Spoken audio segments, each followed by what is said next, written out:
So my name is Timothy D. Block for, let's see, a lock-picking set here. Can anyone name the podcast I run?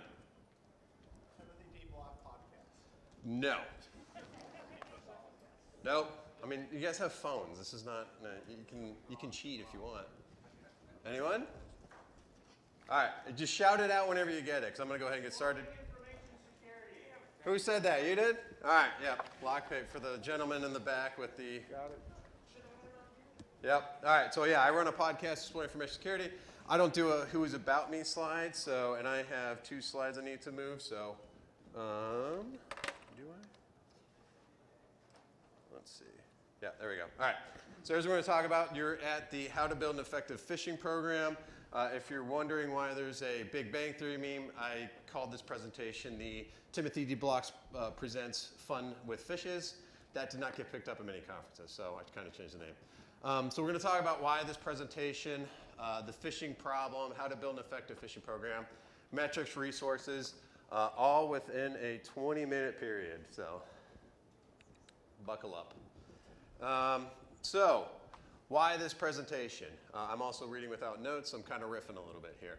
So if you read the Verizon DBIR report, which I always recommend reading every year, 60% of breaches involve the human element. That has actually changed from previous years because they changed around some of their, how they calculate that statistic. But 60% involve humans, right? I have started saying that people or the security technology has gotten so much better that we are now actually having to focus on the human element of things, right? Security tooling has gotten so good that, you know, but humans are still kind of the same way, right? They can be manipulated. And if you ask me what's the easiest way in, I'm just going to send a phishing email. And even, you know, credentials, things like that. That's how a lot of these attackers are getting into these organizations. So that's why we build these phishing programs, we build security awareness. Security awareness is going to become more of a thing because in all of these breaches, the recommendation is do more security awareness training. And a lot of security awareness training, in my view, people just kind of go out there, right? It's kind of like a check the box type of thing that, you know, people kind of put in the organizations. A lot of people in cybersecurity are very technical. They don't want to deal with humans. They don't want to, you know, interact with them. So that's why there's this phishing problem, is because we don't want to do it. We keep kind of kicking it down the road. And anyone can get phished. I've gotten myself phished, and I run phishing programs, right? And the time I got phished was in December. We sent out a package phish, which is pretty typical.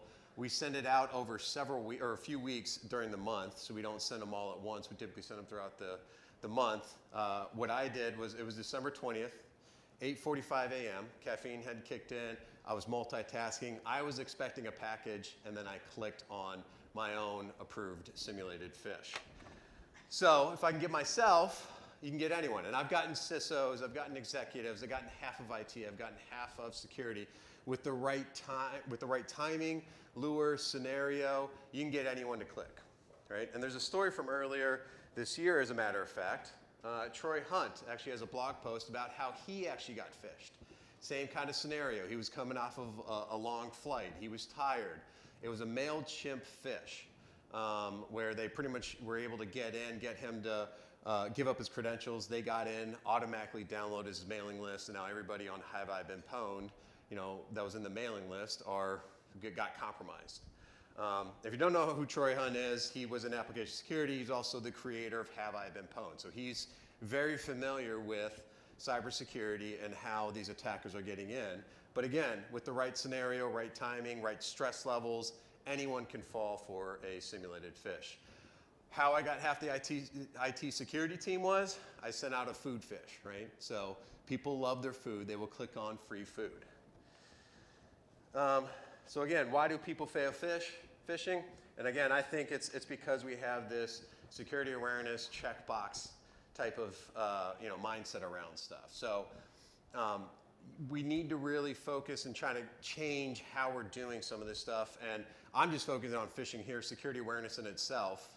And I am a year and a half into my role as a senior specialist for security awareness. In the past, I've done just about everything else within cybersecurity. It's a very different environment. There's a lot of marketing, there's a lot of psychology. Not expecting everybody here to do that, but it's usually a side gig for a lot of people. It was a side gig for me. That's why I kind of jumped into the field, because I really enjoyed doing the presentations and talking to people and getting involved in, humans are the most complex systems on this planet, right? Computers at the end of the day, they're ones and zeros, but humans are the most complex and each one's different. So how do you get human behavior change? And that's what we really need to be focused on when we're talking about phishing. Because like I said, anybody can actually be manipulated and do something that they weren't expected to be doing.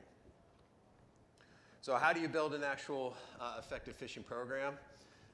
First thing, you need leadership buy-in. And this is from the very top.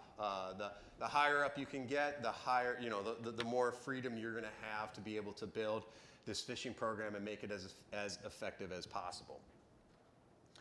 There is some caveat to that, because I have been given free reign at every phishing program I have. They say anything's on the table. They understand how attackers work.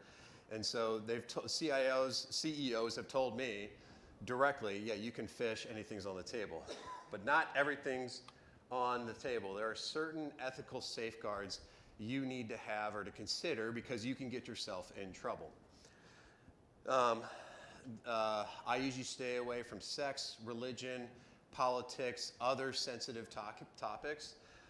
During the pandemic, we actually shut down our phishing program for several months. I work in healthcare, and we didn't want to add on to the frustration or stress of what these healthcare providers are trying to get through a pandemic. So you want to take that into consideration. Another example is, I don't know if anybody remembers this, GoDaddy, during 2020, by the way, sent out a phishing email right around Christmas offering a $650 bonus, right?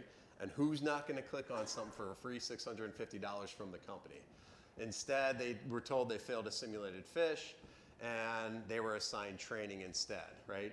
These topics tend to get people fired up, and so while, yes, the CEO says anything's on the table, not everything's on the table, because if the company has lashback or makes the news, for example, this security team probably had their phishing program crippled, and people could have potentially been fired as well too. So not everything's on the table, and just because an attacker could do it doesn't mean that they're actually going to do it, and you're actually being targeted with that. Another example is at UC Santa Cruz. They had to apologize for sending out a false alert about the Ebola virus. They said someone just came back from South Africa, had Ebola. It started a whole thing on campus, got the security team in trouble. Clearly also made its way into the local news. So again, you have to be very careful about what you're doing with some of these simulated phishes. And again, just because an attacker could do it doesn't necessarily mean that you should do it. And we've even had cases where we pulled back on some of this stuff. And this is also where leadership support comes in, because even if you send in a good phish, people are still going to push back. Again, working in healthcare, there's a lot of egos. I've been told how much people make, and that this is not worth their time. And so, my response having that is usually, if someone says that to me, hey, I need to be excluded from these phishing simulations because I need to be able to provide care, things like that. I've always said, hey, the CEO says that this is a top priority. We don't have an exclusion list, but I'll send your name up to him to see if we want to create an exclusion list just for you and other people. That usually stops people from pushing back, but you're still going to get pushback from people. And again, we don't want people to feel bad about the simulated phishes. So we need to set our goals and objectives. What do you want out of a phishing program? For me, it's behavior change. I want people reporting, right? I want them to let me know when something happens, because we can deal with something now versus 3 months down the road and we've got a full-blown incident that we have to actually respond to. So those are usually my goals and objectives. You really need to decide what yours are. I would recommend reporting is the big one that you want to do. Report, because if we get reported on, one, things that we're being targeted with, or two, I clicked on something, then that's going to allow, that's the behavior change we want people to have within the organization. So how do you position that? You talk about practice. You want to position this, and you communicate this. I communicate out, hey, this is we're practicing, right? And in the healthcare industry, right, when I'm sending out simulated fishes, I'm telling them that they are getting exposed, like a vaccine would, you're getting exposed to that kind of stuff so that you can respond better to it. And that's the behavior change you want. Is again, I want people to report to it. So and this is kind of the big reveal of this talk, is use what's out there. You see malicious fishes coming in. Use those. And a lot of these security awareness platforms can actually flip the malicious fishes you're seeing and sending them out. And that also then gives you an opportunity when someone pushes back to you going, hey, we're being targeted with this stuff. We saw this target this many people. And usually people are understanding. I've run into like one person so far that hasn't been, they're like, it's entrapment, blah, blah, blah. Clearly they don't get it. Maybe need to go have a conversation with HR about their employment at the company, right? That they might be a high risk. But if you use what's out there, you don't have to think about this month's fish. You don't have to think, oh, should we do a coupon fish? Should we do a package? You can kind of just flip what you have out there. And ideally, I haven't even gotten there yet, but ideally, anytime you have something new malicious come in that you're seeing, you can just flip that and send that out almost immediately to your organization. Now, what's holding me back is I have a policy that says anywhere from 1 to 4 clicks, you'll get in trouble, right? You get written up for 1, 2, we're talking to you and your manager, 3, we're going to talk to HR, 4 might be termination, right? So I've got to work on changing policies internally before I can send out stuff on a more regular basis. But that would be the ideal thing, because again, the phishing program shouldn't be a gotcha program. And that's how I see a lot of security teams feel. It does feel good to be like, get as many people to click on stuff as you like. I usually reserve that for trying to get the security team to click on stuff. I will tell you too, they don't like it when I do that. But they also like to talk a lot of crap in the office about the fact of, haha, you're never going to get me, things like that, right? And again, like I said, I've seen the scenarios where you can just get about anyone. When I got half of IT, we were a little bit more aggressive. We sent like an internal email. And I had 2 senior executives walk up to me and say, I've never fallen for a fish until now. So again, you can still take off some people internally, but if you have that relationship, you let them know, hey, the security team again too, I am a little bit more aggressive with them. I take that as like a gotcha program. But for the general population, to me, it's about practice. It's about getting them exposed to the things that they're actually being targeted with. And we know attackers are changing their techniques, right? So you can just change some of the techniques. And we'll walk through an actual malicious fish that I was able to flip back around. Another thing to consider, too, from the ethical standards is don't send stuff that's going to be internal.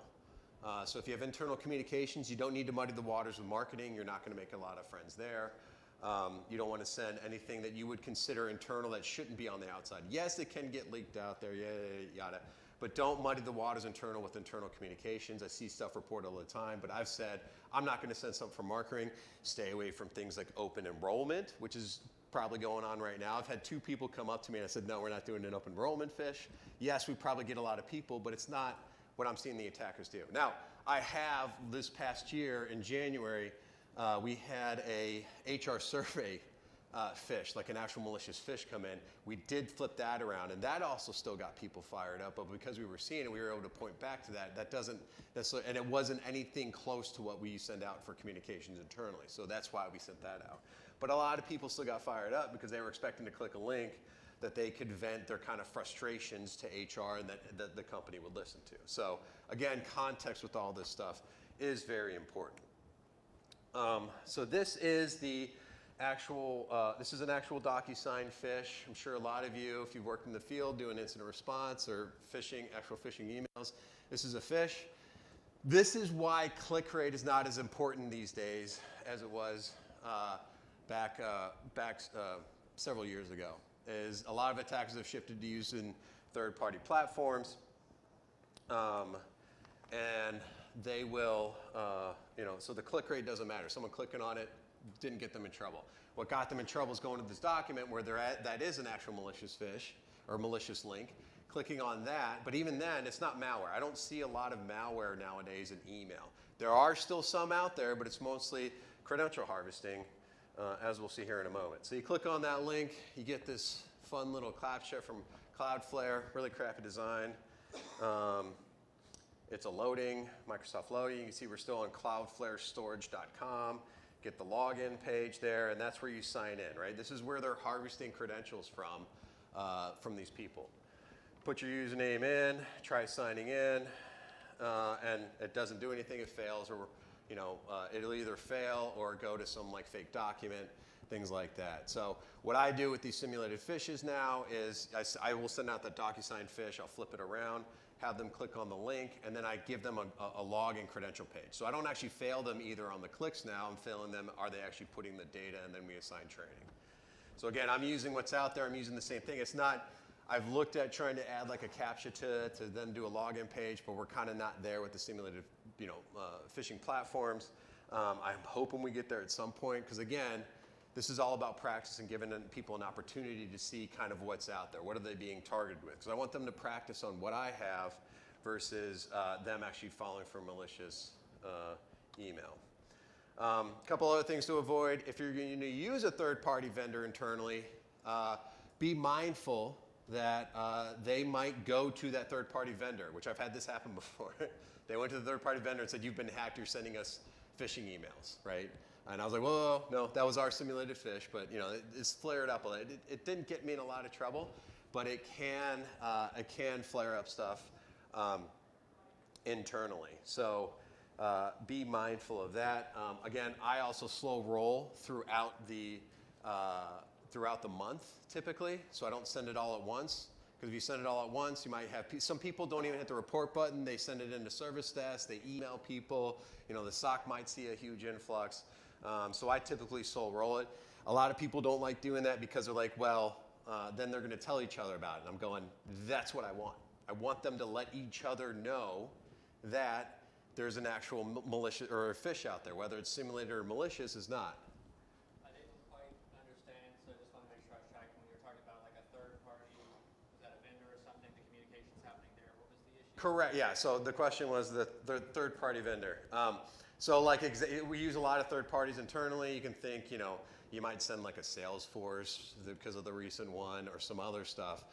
If the person that gets phished with it, right, if they have a relationship with the vendor, they could then go out to the vendor instead of reporting the phish or come in and talk to us first. They might go to the vendor and go, you've been hacked, because this is an actual phish, right? And it's a lot of people are really good at identifying some of this stuff, so they wouldn't follow it all the way through and see that, hey, this is a you failed a phish page, right? Or you clicked on a phish. They're not going to see that. They might just identify it quickly and go, hey, you guys have been hacked and you're sending us malicious phishes. Does that make sense? Yes, okay, cool. Thank you. Thank you for the question. Feel free to interrupt me too. Here, actually, I'm going to give you this because you asked the question. USB adapter router. There you go. Yeah, you're welcome. Good question. I'm not going to have questions at the end, so. I am around, so if you have any questions, feel free to come up and talk to me. So I want people to actually talk to each other, because I've had actual people reach out to me going, hey, I see your simulated phish, and I go, that's not mine. Please report that. That's an actual malicious phish, right? So that's a behavior, and again, that's my goal and objective is to do behavior change within the organization, and that's how we get them to get better. So metrics, again, metrics, like I've mentioned already, stop worrying about the click rates. It's volatile month to month. Because they're using third-party platforms, people shouldn't necessarily be dinged for it because, DocuSign is something they have to go to look at agreements, right?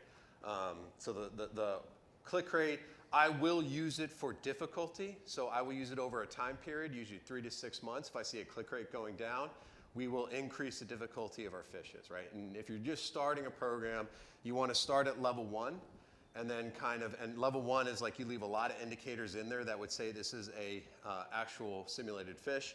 And then as the organization gets better at spotting this stuff, reporting it, not clicking on stuff, you can kind of take away some of those indicators that would indicate it a fish. What I focus on though, like I mentioned, so I do still track click rate, but I use it more for a difficulty thing than an actual, the risk of a person. Because some months too, a click can be higher than you expect or lower than you expect. So it's very volatile. That's why I do it over 3 to 6 months, because usually that's a good baseline, and I've seen some consistency across those longer periods. So these metrics, again, are how I kind of carve up people within the organization. This is from Chris Hadnagy's book, Phishing Dark Waters. So you carve people up into clicked and reported, clicked and not reported, no click and reported, and no click and not reported. And the two you want to focus on are the reported people, right? The no click and reported, those are kind of the people that are spotting this stuff. Your clicked and reported is going to be probably about 2% of the population, which means they're not reporting. And so that's another thing we want people to do. We want people to be accountable. Like I said, if they clicked on something, we want to know about it. So if they clicked on even a simulated fish, and this is something you have to communicate out to the organization. And make sure that you let people know this is practice, this is us exposing you. We want you to actually, if you click on something, go ahead and report it as well too. You could potentially build that into the policy, right? Every month we give out a raffle to people for reporting a fish. So that motivates people to, even if they clicked on it, then they've actually reported it as well. They can be entered into the raffle. You could potentially build some policy around of, I've seen people clicking on everything, but they're also reporting everything. That is, don't want the person clicking on it, but sometimes, especially in healthcare where we're intaking people, they have to click on absolute everything. Again, if it's a credentials thing, maybe a different story. But even if they're still reporting it, that means that they are reporting it. They would let us know if there's some actual issue going on. Resources. This is if you don't have an actual enterprise platform. These are some open source phishing tools. Do not phish other organizations you're not supposed to. Don't phish your own organization if you're not allowed to. But these are things I just like to pull out as, if you need something at a company, you're working at like a small company, you might need some of that stuff. Letting some people take some pictures. Good? All right. And then another thing I like to recommend is doing some sort of threat intelligence. This is not like your hardcore threat intelligence where you're doing security research. This is just paying attention to what's going on out there. These are some of my RSS feeds.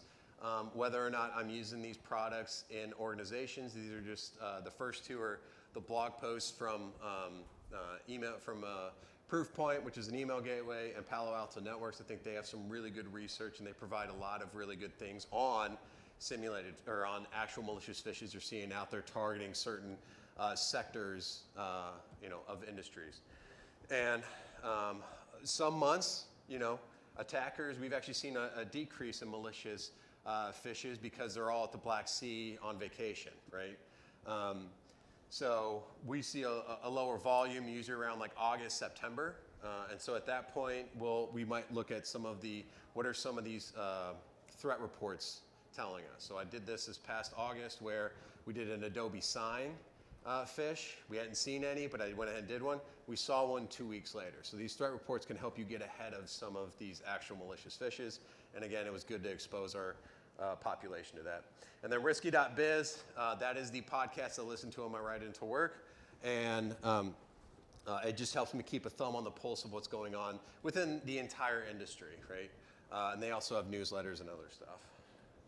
So key takeaways, phishing is a people problem. No one is immune to it. Build a program that encourages behavior change. Like what do you want them to do, report, things like that. Flip the malicious fishes you're being targeted with for practice. That's probably my best piece of advice is do that. Then you don't have to think about what you're doing each month. You can just use what's out there. Report rate is the most important metric. This is something I've communicated up to my leadership as well too. And it took a little bit to kind of get them away from click rate and more focused on report rate. And then phishing will continue to evolve. So that's it. I don't have time for questions. You can come hit me up afterwards. Exploresec.com is my website. I have podcasts. I have a podcast that I run, blogs, and then I'm working on a community right now. So with that, thank you.